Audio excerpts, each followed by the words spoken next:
Hello guys, welcome to my YouTube channel banking lessons. आज की इस वीडियो में हम सब बात करने वाले हैं best banks for zero balance saving account. Means 2023 में ऐसे कौन कौन से बैंक्स अच्छे हैं जिसमें आप जीरो बैलेंस सेविंग अकाउंट खोल सकते हो एंड आपको वहाँ पे कोई भी दिक्कत नहीं होगी। सो अगर वीडियो पसंद आए तो वीडियो को लाइक करें, शेयर करें एंड हमारे चैनल को जरूर सब्सक्राइब करें। सो वीडियो शुरू करूँ उससे पहले मैं आपको जीरो बैलेंस सेविंग अकाउंट क्या होता है उसके बारे में मैं आपको अच्छे से समझा देता हूँ। जैसा कि आप जानते हैं बहुत सारे इंडिया में ऐसे बैंक्स हैं जो कि आपको रेगुलर सेविंग अकाउंट खोलने का मौका देते हैं। उसमें होता ही है कि आपको एक एवरेज मंथली बैलेंस मेंटेन करके चलना पड़ता है। अगर आप वो मेंटेन नहीं करते देन आपके कुछ वहाँ पे चार्जेस कट किए जाते हैं बैंक द्वारा। बट ऐसे भी कुछ सेविंग अकाउंट्स होते हैं जो कि बैंक द्वारा ऑफर किए जाते हैं जिसमें आपको एक भी रुपये मेंटेन करने की जरूरत नहीं है। मीन्स आपका एक जीरो बैलेंस सेविंग अकाउंट है, अगर आप उसको जीरो बैलेंस भी रखते हो तो भी आपके कोई भी चार्जेस वहाँ पे कट नहीं होते हैं। सो वैसे ही बैंक्स के बारे में हम सब बात करने वाले हैं। सो सबसे पहले जो लिस्ट में हमारा बैंक है वो है हमारा एयू स्मॉल फाइनेंस बैंक। अगर इसकी बात करें एयू स्मॉल फाइनेंस बैंक में जब आप जीरो बैलेंस सेविंग अकाउंट खुलवाते हो देन जो आपको डेबिट कार्ड दिया जाता है उसके कितने चार्जेस पड़ते हैं उसके बारे में हम सब बात कर लेते हैं। जब आप इसका फिजिकल डेबिट कार्ड लेते हो देन आपको 150 रुपीज़ प्लस जीएसटी कट जाता है यहाँ पे डेबिट कार्ड की फी में, जो कि आपका एनुअली वहाँ पे कटते रहता है। इसके बाद अब हम सब बात कर लेते हैं कि जीरो बैलेंस सेविंग अकाउंट में एयू स्मॉल फाइनेंस बैंक के कितने ट्रांजैक्शन चार्जेस करते हैं उसके बारे में हम सब बात कर लेते हैं। अगर आप एयू स्मॉल फाइनेंस बैंक के ही एटीएम से अगर आप पैसे विड्रॉ करते हो देन आपको अनलिमिटेड ट्रांजैक्शन वहाँ पे मिलते हैं, कोई भी चार्ज कट नहीं किया जाता है, कोई भी मंथली ऐसा नहीं है कि लिमिट दिया गया आपको, अनलिमिटेड आप ट्रांजैक्शन यहाँ पे कर सकते हो। इसके अलावा मान लो कि आप एयू स्मॉल फाइनेंस बैंक के एटीएम से किसी अदर बैंक के एटीएम से वहाँ पे विड्रॉ कर रहे हो, ट्रांजैक्शन कर रहे हो, देन आपको मंथली 5 ट्रांजैक्शन यहाँ पे फ्री दिए जाते हैं। इसके अलावा अगर मान लो 5 ट्रांजैक्शन आपके खत्म हो जा रहे हैं देन आपको पर ट्रांजैक्शन पे 20 रुपीज़ वहाँ पे करना पड़ेगा। इसके बाद अब हम सब बात कर लेते हैं कि एयू स्मॉल फाइनेंस बैंक में जब आप जीरो बैलेंस सेविंग अकाउंट खुलवाते हो देन उस सेविंग अकाउंट पे आपको कितना इंटरेस्ट दिया जाता है उसके बारे में हम सब बात कर लेते हैं। अगर आप मान लो उस अकाउंट में जीरो से लेके 1 लाख रुपए के बीच में रख रहे हो देन आपको 3.5% पर एनम आपको इंटरेस्ट रेट वहाँ पे देखने को मिल जाता है। इसके अलावा अगर आप 1 लाख से लेकर 10 लाख के बीच में रखते हो देन आपको 5% का इंटरेस्ट रेट वहाँ पे मिलता है। इसके अलावा अगर आप 10 लाख से लेकर 25 लाख के बीच में रखते हो देन आपको 6% का इंटरेस्ट रेट मिलता है उस पर। इसके अलावा अगर आप 25 लाख से लेकर 1 करोड़ के बीच में रखते हो देन आपको 7% का इंटरेस्ट रेट यहाँ पे देखने को मिल जाता है। एंड अब हम सब बात कर लेते हैं अगर आप एयू स्मॉल फाइनेंस बैंक में जब आप एफडी अकाउंट खुलवाते हो means fix deposit account then आपको कितना इंटरेस्ट रेट वहां पे दिया जाता है उसके बारे में हम सब बात कर लेते हैं। अगर आप मान लो 365 डेज के लिए अगर आप वहां पे एफडी अकाउंट ओपन करते हो देन आपको 6.10% का आपको इंटरेस्ट रेट यहाँ पे दिया जाता है। बट ये वाला आप 365 डेज का एफडी अकाउंट मत खोलिएगा, क्योंकि अगर आप एक दिन भी इसको बढ़ा लेते हो मीन्स 366 डेज का अगर आप यहाँ पे एफडी अकाउंट खुलवाते हो देन आपको यहाँ पे 7.35% का इंटरेस्ट रेट देखने को मिलता है। मीन्स एक दिन ही बढ़ेगा लेकिन देखिए आपका इंटरेस्ट रेट में कितना ज़्यादा डिफरेंस यहाँ पे आ चुका है। सो अगर आप एयू स्मॉल फाइनेंस बैंक में एफडी अकाउंट खोलने का सोच रहे हैं देन 366 डेज का उसको करवाएं ताकि आपको वहाँ पे 7.35% का इंटरेस्ट रेट देखने को वहाँ पे आपको मिलेगा। इसके बाद जो लिस्ट में हमारा अगला बैंक है वो है कोटक महिंद्रा बैंक, जो कि आपको जीरो बैलेंस अकाउंट यहाँ पे ये भी ऑफर करता है जिसमें आपको एक भी रुपये मेंटेन करने की यहाँ पे जरूरत नहीं है। कोटक महिंद्रा बैंक में होता ही है कि आपको 2 टाइप का डेबिट कार्ड का ऑप्शन मिलता है। पहला ये कि वर्चुअल डेबिट कार्ड जिसकी कोई भी चार्ज नहीं है, फ्री ऑफ कॉस्ट आपको वहाँ पे वर्चुअल डेबिट कार्ड देखने को मिल जाता है जो कि आप इजीली अपने फोन से हैंडल वहाँ पे कर सकते हो।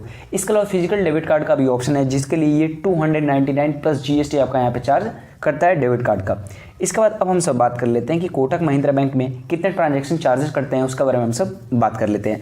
अगर आप कोटक महिंद्रा बैंक के एटीएम से अगर आप विड्रॉ करते हो देन आपको मंथली 5 ट्रांजैक्शन यहाँ पे फ्री दिए जाते हैं। इसके बाद अगर आप मान लीजिए आपकी लिमिट खत्म हो जाती है 5 ट्रांजैक्शन की देन आपको पर ट्रांजैक्शन पे 20 रुपीज़ यहाँ पे करना पड़ता है। इसके बाद अब हम सब बात कर लेते हैं कि कोटक महिंद्रा बैंक में जब आप सेविंग अकाउंट खुलवाते हो देन आपको वहाँ पे कितना इंटरेस्ट रेट दिया जाता है उसके बारे में हम सब बात कर लेते हैं। सो यहाँ पे सेविंग अकाउंट पे आपको 3.5% का इंटरेस्ट रेट देखने को मिल जाता है। इसके बाद अब हम सब बात कर लेते हैं कि कोटक महिंद्रा बैंक में जब आप एफडी अकाउंट खुलवाते हो means fix deposit account then आपको वहाँ पे कितना इंटरेस्ट रेट देखने को मिलता है उसके बारे में हम सब बात कर लेते हैं। यहाँ पे आपको 365 डेज का जब आप एफडी अकाउंट ओपन करवाते हो देन आपको 6.75 का इंटरेस्ट यहाँ पे देखने को मिलता है। बट अगर आप 390 डेज का करवाते हो मीन्स 25-26 दिन एक्स्ट्रा का अगर आप करवाते हो देन आपको यहाँ पे 7% का इंटरेस्ट रेट देखने को मिलता है। सो यहाँ पे मैंने बिल्कुल बता रखा है, बहुत सारे लोग होते हैं कि 365 डेज मीन्स 1 ईयर का यहाँ पे करवा लेते हैं, लेकिन आप यहाँ पे अगर 1 ईयर 1 मंथ का करवाते हो देन आपको यहाँ पे 7% का इंटरेस्ट रेट देखने को मिलेगा।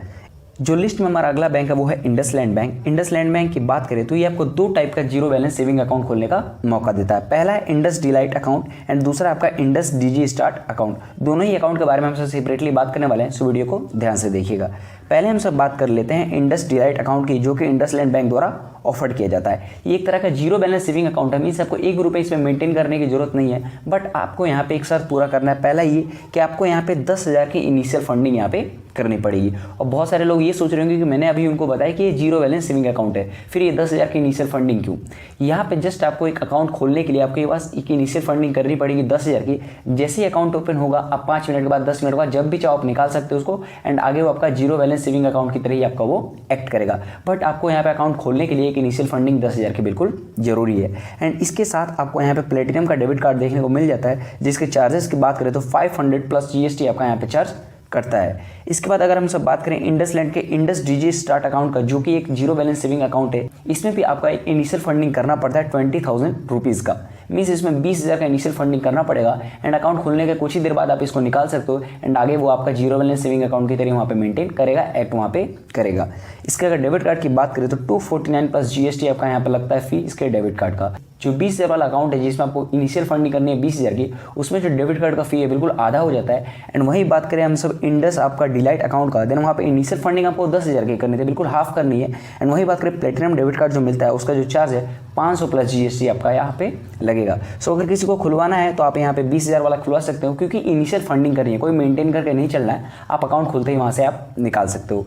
इसके बाद अगर हम सब बात करें कि इंडसलैंड बैंक में ट्रांजैक्शन चार्जेस कितने लगते हैं, उसके बारे में हम सब बात कर लेते हैं। अगर आप पैसा जो है विड्रॉ करते हो इंडसलैंड बैंक के खुद के ATM से, देन आपको वहाँ पे अनलिमिटेड ट्रांजैक्शंस देखने को मिलते हैं। वहीं अगर आप अदर बैंक के ATMs को यूज़ करते हो देन आपको 5 ट्रांजैक्शन मंथली यहाँ पर फ्री देखने को मिलेंगे। इसके अलावा अगर आपकी लिमिट खत्म हो जाती है देन आपको वहाँ पे पर ट्रांजैक्शन पे 21 रुपीज़ वहाँ पे आपको पे करना पड़ेगा। इसके बाद अब हम सब बात कर लेते हैं कि इंडसलैंड बैंक जो है वो सेविंग अकाउंट पे कितना इंटरेस्ट रेट ऑफर करता है, उसके बारे में हम सब बात कर लेते हैं। मान लो आप सेविंग अकाउंट में 0 से लेकर 1 लाख रुपए के बीच में रखते हो, देन आपको 4% पर एनम के इंटरेस्ट रेट पे आपको इंटरेस्ट दिया जाता है। इसके अलावा अगर आप उसमें 1 लाख से लेकर 10 लाख के बीच में रखते हो देन आपको 5% का इंटरेस्ट रेट वहाँ पे आपको दिया जाता है। इसके अलावा अगर आप सेविंग अकाउंट में 10 लाख से लेकर 1 करोड़ के बीच में रखते हो देन आपको 6% का इंटरेस्ट रेट देखने को आपको यहाँ पे मिलता है सेविंग अकाउंट पे। इसके बाद अब हम सब बात कर लेते हैं इंडसलैंड बैंक में FD अकाउंट में फिक्स डिपॉजिट अकाउंट पे आपको कितना इंटरेस्ट रेट दिया जाता है, उसके बारे में हम सब बात कर लेते हैं। अगर आप 364 डेज का करवाते हो FD अकाउंट देन आपको 6% का यहाँ पे इंटरेस्ट रेट मिलता है। वहीं आप एक दिन और बढ़ा लो, मीन्स 365 डेज का अगर आप FD अकाउंट करवाते हो देन आपका जो है 6% से बढ़ के ये 6.75% का इंटरेस्ट रेट आपको देखने को मिलता है। सो अगर आप इंडसलैंड बैंक में FD अकाउंट करवा रहे हो देन टोटल आप 365 डेज का कराओ, जिससे आपको ज़्यादा इंटरेस्ट रेट वहाँ पे देखने को मिलेगा। इसके अलावा अगर आप ये FD अकाउंट 365 डेज से बढ़कर आप 18 मंथ्स के लिए करवाते हो देन ये आपका इंटरेस्ट रेट है 6.75 से ये आपका बढ़ के 7% का हो जाएगा। मीन्स 18 मंथ्स के लिए आपको FD अकाउंट पर 7% का इंटरेस्ट रेट देखने को मिलता है। इसके बाद जो लिस्ट में हमारा अगला बैंक है वो है FI मनी। FI मनी की अगर बात करें तो ये एक टाइप का आपका नियो बैंक है। अब बहुत सारे लोग कंफ्यूज हो गए हैं कि नियो बैंक क्या होता है। नियो बैंक हम सब उसे कहते हैं जिसका खुद का कोई फिजिकल ब्रांच नहीं होता है। जैसे कि हम सब बड़े बड़े बैंकों की बात करें, SBI की बात करें, कोटक महिंद्रा बैंक की बात करें, इन सब का अपना एक फिजिकल ब्रांच रहता है किसी न किसी लोकेशन पे। बट FI मनी का जो है नियो बैंक है, इसका कोई भी फिजिकल ब्रांच नहीं होता है। इसमें होता ही है कि ये जो बैंक्स होते हैं किसी बड़े बैंक से टाई अप के होते हैं। अगर मैं FI मनी की बात करूँ देन इसका जो टाई अप है वो फेडरल बैंक से है। एंड अब हम सब बात कर लेते हैं कि FI मनी में डेबिट कार्ड के कितने चार्जेस पड़ते हैं, उसके बारे में हम सब बात कर लेते हैं। पहला तो ये जब आप इसमें जीरो बैलेंस सेविंग अकाउंट खुलवाते हो देन यहाँ पे आपको वीज़ा डेबिट कार्ड देखने को मिल जाता है, जिसमें आपको कोई भी इनिशियल फी ना ही एनुअल फी आपको देखने को मिलती है। मीन्स ना ही जब आपको डेबिट कार्ड मिलेगा तो ही एक पैसा देना है और ना ही आपको एनुअली कोई यहाँ पे पैसा देना है। मीन्स फ्री ऑफ कॉस्ट आपको डेबिट कार्ड यहाँ पे देखने को मिल जाता है, जो कि काफ़ी अच्छा है। लेकिन मान लो आपसे अगर डेबिट कार्ड खो जाता है देन अगर आप उसको रिन्यू करवाना चाहते हो देन आपको 250 रुपीज़ यहाँ पे करने पड़ेंगे। एंड अब हम सब बात कर लेते हैं कि FI मनी में आपके कितने ट्रांजैक्शन चार्जेस लगते हैं, उसके बारे में हम सब बात कर लेते हैं। अगर आप जो फेडरल बैंक के ATM से ही आप यहाँ पे विड्रॉ करते हो देन आपको यहाँ पे अनलिमिटेड ट्रांजैक्शंस देखने को मिल जाते हैं। इसके अलावा अगर आप अदर बैंक के ATMs को यूज़ करते हो देन आपको 5 ट्रांजैक्शंस मंथली यहाँ पे फ्री देखने को मिलते हैं। अगर आपकी जो फ्री की लिमिट वो खत्म हो जाती है देन आपको यहाँ पे पर ट्रांजेक्शन पे 21 रुपीज़ यहाँ पे आपको पे करना पड़ेगा। इसके बाद अब हम सब बात कर लेते हैं कि जब आप FI मनी में अपना सेविंग अकाउंट खुलवाते हो देन आपको कितना इंटरेस्ट रेट वहाँ पे आपको पे करते हैं, उसके बारे में हम सब बात कर लेते हैं। सो यहाँ पे जो है FI मनी द्वारा सेविंग अकाउंट पे 3% का इंटरेस्ट रेट आपको देखने को मिल जाता है। इसके बाद अब हम सब बात कर लेते हैं कि FI मनी में जब आप FD अकाउंट खुलवाते हो means fix deposit account then आपको वहाँ पे कितना इंटरेस्ट रेट दिया जाता है, उसके बारे में हम सब बात कर लेते हैं। सो अगर आप यहाँ पे 365 डेज का खुलवाते हो देन आपको 6% का इंटरेस्ट रेट देखने को मिल जाता है FD अकाउंट पे। लेकिन अगर आप एक दिन भी में बढ़ाते हो मीन्स 366 डेज का अगर आप FD अकाउंट ओपन करते हो FI मनी में, देन ये जो आपका इंटरेस्ट रेट है 6% से बढ़ के 6.60% तक चला जाता है। सो अगर आप खुलवाते हो देन 366 डेज का ही खुलवाएं। इसके अलावा मान लो आप 18 मंथ्स का खुलवाते हो देन आपका 7.25% के इंटरेस्ट रेट पे आपको यहाँ पे इंटरेस्ट दिया जाता है FD अकाउंट पे। सो ये बात हो गया FD अकाउंट का। इसके अलावा अगर हम सब बात करें FI मनी में आपको चेकबुक का भी ऑप्शन मिल जाता है। देन अगर आप चेकबुक लेना चाहते हो देन उसके लिए आपको 100 रुपीज़ यहाँ पे करने पड़ेंगे। इसके बाद जो लिस्ट में हमारा अगला बैंक है वो है जुपिटर बैंक। जुपिटर बैंक की बात करें तो ये भी एक टाइप का न्यू बैंक है, मीन्स इसका भी कोई फिजिकल ब्रांच नहीं है। जुपिटर बैंक की बात करें तो इसका भी टाइप आपका फेडरल बैंक से है। इसके अलावा बात करें हम सब जुपिटर बैंक में डेबिट कार्ड के कितने चार्जेस पड़ते हैं उसके बारे में हम सब बात कर लेते हैं। अगर डेबिट कार्ड चार्जेस की इनिशियल फी की बात करें, मीन्स जब आप अकाउंट खुलवाते हो जब आपको डेबिट कार्ड मिलेगा देन आपको 299 रुपीज़ प्लस GST आपको यहाँ पे करना पड़ेगा। इसके बाद आपकी कोई भी एनुअल फी वहाँ पे नहीं ली जाएगी, मीन्स जब आपका अकाउंट खुलेगा तो ही आपको 300 रुपये यहाँ पे करने हैं प्लस GST के साथ। उसके बाद आपका कोई भी एनुअली फी यहाँ पे नहीं लगेगा डेबिट कार्ड का। इसके बाद अब हम सब बात कर लेते हैं कि जुपिटर में ट्रांजेक्शन चार्जेस कितने लगते हैं उसके बारे में हम सब बात कर लेते हैं। अगर आप फेडरल बैंक के ATM से ट्रांजेक्शन्स करते हो देन आपको यहाँ पे अनलिमिटेड ट्रांजेक्शन्स देखने को मिल जाते हैं। इसके अलावा अगर आप अदर बैंक के ATMs को यूज़ करते हो देन आपको मंथली 5 ट्रांजेक्शन यहाँ पे फ्री देखने को मिलते हैं। एंड अगर आपका फ्री ट्रांजेक्शन यहाँ पे खत्म हो जाता है मंथली का देन आपको यहाँ पे पर ट्रांजेक्शन पे 21 रुपीज़ यहाँ पे करना पड़ेगा। इसके बाद हम सब बात कर लेते हैं कि जुपिटर मनी में आपको सेविंग अकाउंट पे कितना इंटरेस्ट रेट पे किया जाता है उसके बारे में हम सब बात कर लेते हैं। अगर बात करें सेविंग अकाउंट पे देन आपको यहाँ पे 3.05% का इंटरेस्ट रेट देखने को मिल जाता है सेविंग अकाउंट पे। इसके बाद अब हम सब बात कर लेते हैं कि जुपिटर मनी में जब आप FD अकाउंट ओपन करवाते हो मीन्स फिक्स डिपॉजिट अकाउंट जब आप ओपन करवाते हो देन आपको यहाँ पे कितना इंटरेस्ट रेट मिलता है उसके बारे में हम सब बात कर लेते हैं। अगर आप 365 डेज का यहाँ पे खुलवाते हो देन 6% का आपको यहाँ पे इंटरेस्ट रेट मिलता है। इसके अलावा अगर आप एक दिन में बढ़ाओगे मीन्स 366 डेज का अगर आप ओपन करवाते हो FD अकाउंट देन आपको यहाँ पे 6.60% का यहाँ पे इंटरेस्ट रेट देखने को मिल जाता है। अगर आप 18 मंथ्स का करवाते हो देन आपको यहाँ पे 7.25% का इंटरेस्ट रेट दिया जाएगा FD अकाउंट पे। जुपिटर मनी और FI मनी का सेम टू सेम आपको FD अकाउंट का इंटरेस्ट रेट देखने को मिल जाता है क्योंकि ये जिनका जो टाइप है वो फेडरल बैंक से ही होता है। सो यहाँ पे मैंने आपको डिटेल में सारे ही बैंक्स के बारे में अच्छे से समझा दिया कि कौन सा बैंक आपके लिए अच्छा रहेगा जीरो बैलेंस सेविंग अकाउंट खोलने के लिए। सो होप करता हूँ वीडियो पसंद आएगी तो वीडियो को लाइक करें, शेयर करें एंड हमारे चैनल को जरूर सब्सक्राइब करें। Thank you.